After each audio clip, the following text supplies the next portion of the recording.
आप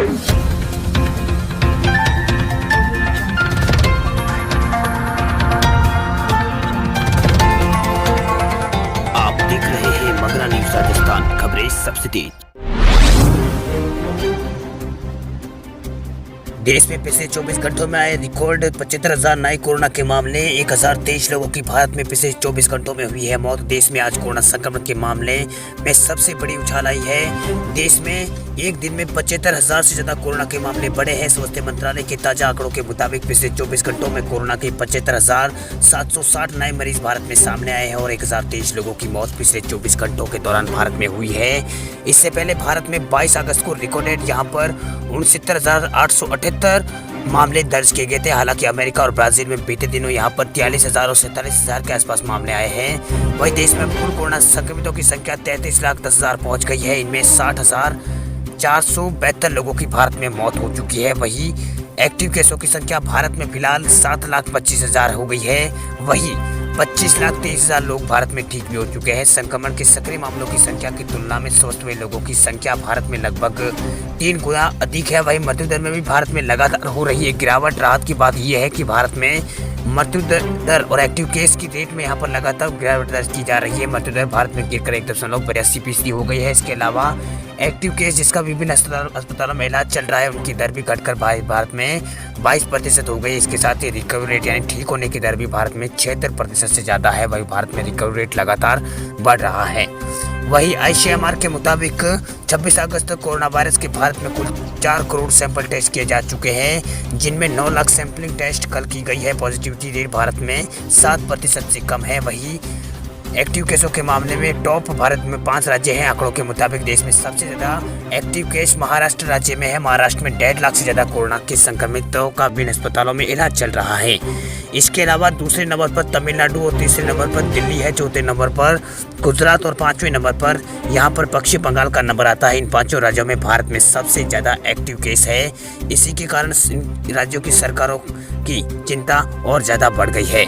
वह एक्टिव केसों के मामलों में दुनिया में भारत तीसरे स्थान पर है। कोरोना संक्रमितों के हिसाब से भारत दुनिया का तीसरा सबसे प्रभावित देश है।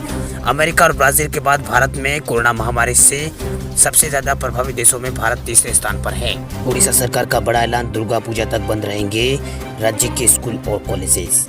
कोरोना के बढ़ते प्रकोप को देखते हुए लगभग सभी राज्य सरकारों ने फिलहाल सभी शैक्षणिक संस्थानों को बंद करने का निर्णय लिया हुआ है। इस क्रम में उड़ीसा सरकार ने ऐलान किया है कि कोरोना महामारी के चलते दुर्गा पूजा के अवकाश तक स्कूल कॉलेज बंद रहेंगे। उड़ीसा के मुख्यमंत्री नवीन पटनायक ने ये आदेश जारी किए हैं। आपको बता दें कि उड़ीसा के मुख्यमंत्री नवीन पटनायक ने सितंबर में होने वाली संयुक्त प्रवेश परीक्षा यानी जेईई मेन और राष्ट्रीय पात्रता परीक्षा नीट को स्थगित करने के लिए केंद्र शिक्षा मंत्री यहाँ पर रमेश पोखरियाल निशंक को एक पत्र लिखकर परीक्षा स्थगित करने की मांग की है। उन्होंने कोरोना संकट के चलते दोनों परीक्षाओं को स्थगित करने की गुजारिश की थी। वहीं पश्चिम बंगाल की मुख्यमंत्री ममता बनर्जी ने राज्य के शैक्षणिक संस्थानों को 20 सितंबर तक बंद करने के यहाँ पर आदेश दिए हैं। साथ ही 7, 11 और 12 को संपूर्ण लॉकडाउन करने का यहाँ पर ऐलान किया है। महाराष्ट्र में भी कोरोना महामारी के चलते सभी लोक सेवा की यहाँ पर परीक्षाओं को स्थगित कर दिया गया है। वहीं मुख्यमंत्री कार्यालय द्वारा जारी की गई सूचना के अनुसार महाराष्ट्र कैबिनेट को आज राज्य के मुख्य सचिव द्वारा सूचित किया गया है कि सभी राज्य की लोक सेवा परीक्षाएं कोविड-19 महामारी के कारण स्थगित है। परीक्षा के नए कार्यक्रम की घोषणा बाद में की जाएगी। लॉकडाउन में शराब की दुकानें खोलने से भरा है यूपी सरकार का खजाना।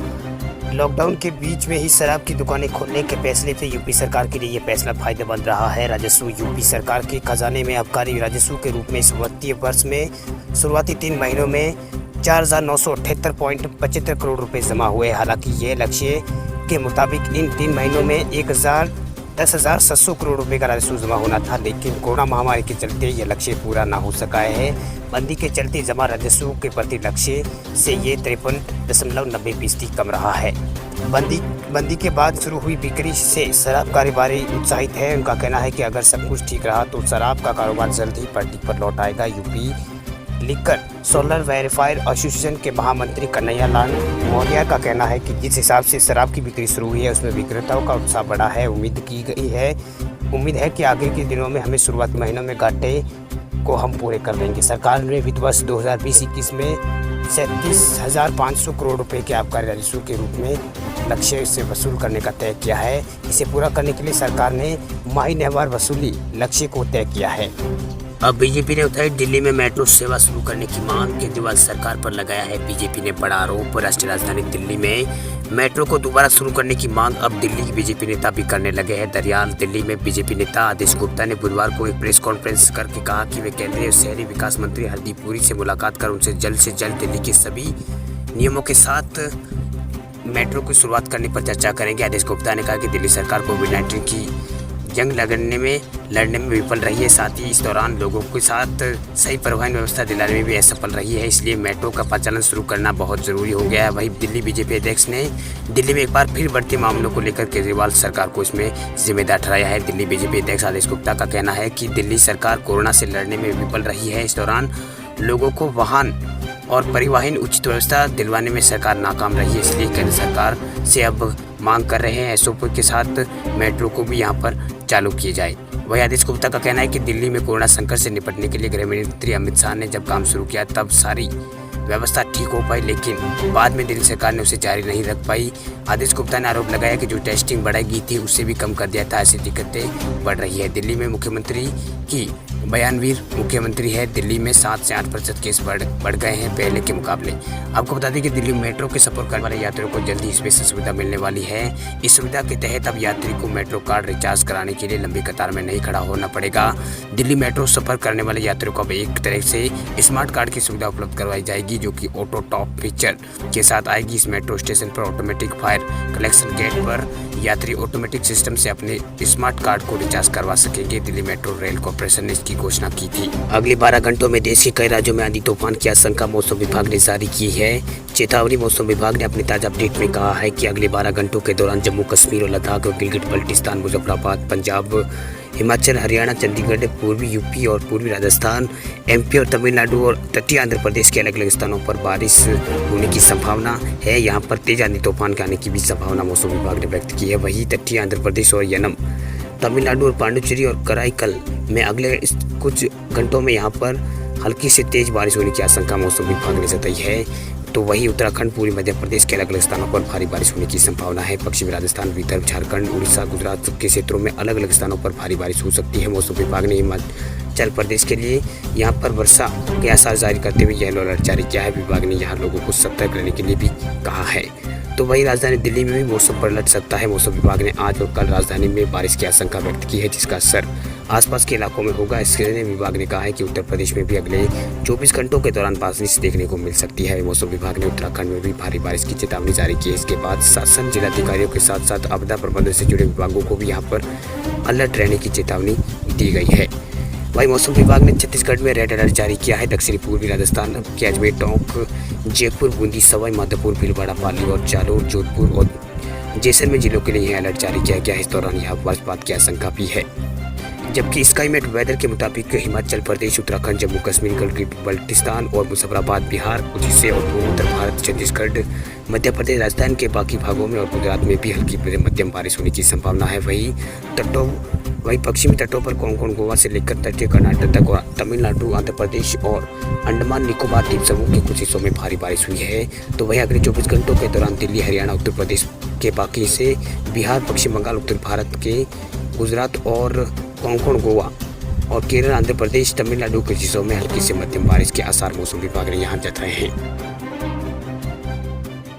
मोदी सरकार की महत्वाकांक्षी योजना one nation one ration card के अंतर्गत 65 करोड़ से अधिक लाभार्थियों को फायदा मिल रहा है। देश में अब तक कुल 24 राज्यों के 20 राशन कार्ड पोर्टेबिलिटी की सुविधा यहाँ पर उपलब्ध हो गई है। पीएम मोदी का यह ड्रीम प्रोजेक्ट है कि बीते 15 अगस्त को ही लाल किले से अपने भाषण में इस योजना का इन्होंने जिक्र किया था। हाल में इस योजना से मणिपुर, नागालैंड, जम्मू कश्मीर और उत्तराखंड राज्य जुड़े हैं। वहीं गुरुवार को केंद्रीय उपभोक्ता और खाद्य मामलों के मंत्री रामविलास पासवान ने इस बात की जानकारी ट्वीट करके दी है कि पासवान ने अपने ट्विटर अकाउंट में लिखा कि एक राष्ट्र एक राशन कार्ड की ओर अग्रसर भारत राष्ट्रीय खाद्य सुरक्षा कानून के तहत 24 राज्यों के बीच राशन कार्ड पोर्टेबिलिटी सुविधा के साथ 65 करोड़ से अधिक लोगों को लाभ दे रहा है। लाभ 31 मार्च 2021 तक देश के सभी राज्यों को इसमें जोड़ने का लक्ष्य है। वहीं पासवान का कहना है कि इस योजना से ज्यादा लाभार्थियों को अब one nation one ration card के तहत राज्यों को कहीं भी अगर इन राज्यों के लोग कहाँ भी निवास करते हैं तो वे अपने हिस्से का अनाज वहाँ से प्राप्त कर सकेंगे। ऐसी सुविधा इसमें होगी जिससे दूसरे राज्यों में काम करने वाले लोगों को भी लाभ पहुँचेगा। कहते है कि 31 मार्च 2021 तक पूरे देश में 81 करोड़ लाभार्थियों को इसका फायदा मिलेगा। 31 मार्च 2021 तक देश के सभी राज्यों में one ration card, one nation one ration card योजना को जोड़ने का लक्ष्य है। इस प्रणाली के माध्यम से प्रवासी NFA से लाभार्थियों जो अक्सर स्थायी रोजगार के लिए इत्यादि तलाश में वे निवास स्थान बदलते रहते हैं, अब उनको अपनी पसंद के हिसाब से उचित मूल्य की दुकान पर खाद्यान्न का कोटा उठाने का विकल्प दिया गया है। सभी को राष्ट्रीय खाद्य सुरक्षा कानून के तहत इस योजना का लाभ मिल पाएगा। यूपी के स्कूलों में बांटे जाएंगे टैबलेट, सरकार देगी डिजिटल लर्निंग को बढ़ावा। उत्तर प्रदेश में कोरोना संक्रमण को देखते हुए सरकार अब डिजिटल लर्निंग को बढ़ावा देने जा रही है। इसके लिए उत्तर प्रदेश के सभी विद्यालयों में टैबलेट दिए जाएंगे। बेसिक शिक्षा मंत्री सतीश द्विवेदी ने बताया कि डिजिटल लर्निंग को बढ़ावा देने के लिए सभी स्कूलों में टैबलेट की व्यवस्था की जाएगी। इसके लिए शिक्षकों को प्रशिक्षित भी किया जाएगा जिससे विद्यार्थियों को रोचक ढंग से पढ़ा सके, वे लेक्चर रिकॉर्ड कर सके। इसका लाभ अन्य को भी मिल सके और एकेडमिक रिसर्च पर्सन्स को भी टैबलेट दिया जाएगा। इसके लिए एक दीक्षा कंटेंट सेल भी बनाई गई है। पाठ्य सामग्री से जुड़े रोचक वीडियो का यहाँ पर कंटेंट बनाया जाएगा।